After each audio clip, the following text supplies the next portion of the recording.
All right, everybody, we're going to be doing a set of front and rear brake disc pads for a GLA 45 AMG 2015.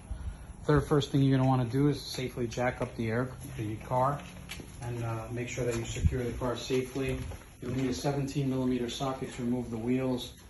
When you do the front, you're going to want to make sure you turn the wheel as far outboard, and we'll show you which pins are going to come out. And before we start the job, you want to make sure that you take off the brake reservoir cap. As you said, we're going to be recompressing the pistons. We want to make sure any of the excess fluid, in case anybody's serviced it over time, the last thing you want to do is put enough pressure if they've over-serviced it to break the reservoir. So you do want to take the cap off from there. To configure the car to release the electronic brakes, you need to get in the menu in the car. The first thing is you need to ensure the car door is closed. It will not let you get in the menu if you can't.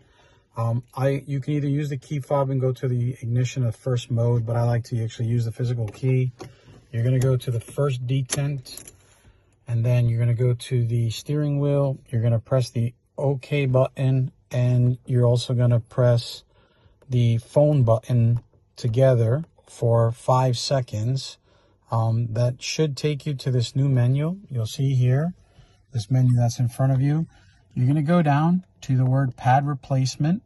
You're going to hit OK, and it's going to move the fitting to OK. What that means, it's going to retract the electronic actuators for the electronic parking brake so you can change the pads.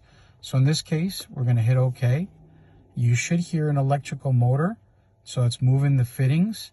As you see when it's done, it says fitting positions retracted. Okay, now that the computer in the car has retracted the electrical parking brake, there's 2 bolts that you'll have to take off. They're 13mm. One is right here where my finger is, and there's one on the bottom of the caliper.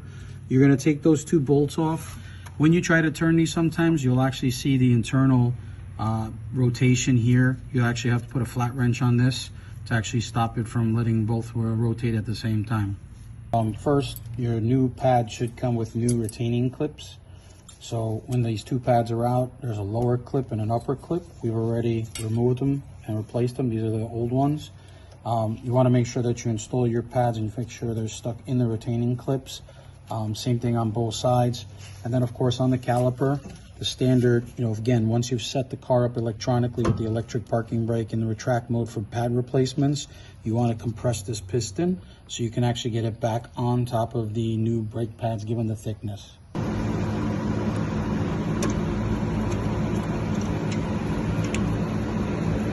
So after we have the new pads on, we got to reconnect the caliper. As we said, we usually use a flat wrench right here. We got the 13mm bolt that we got to tighten on the back side.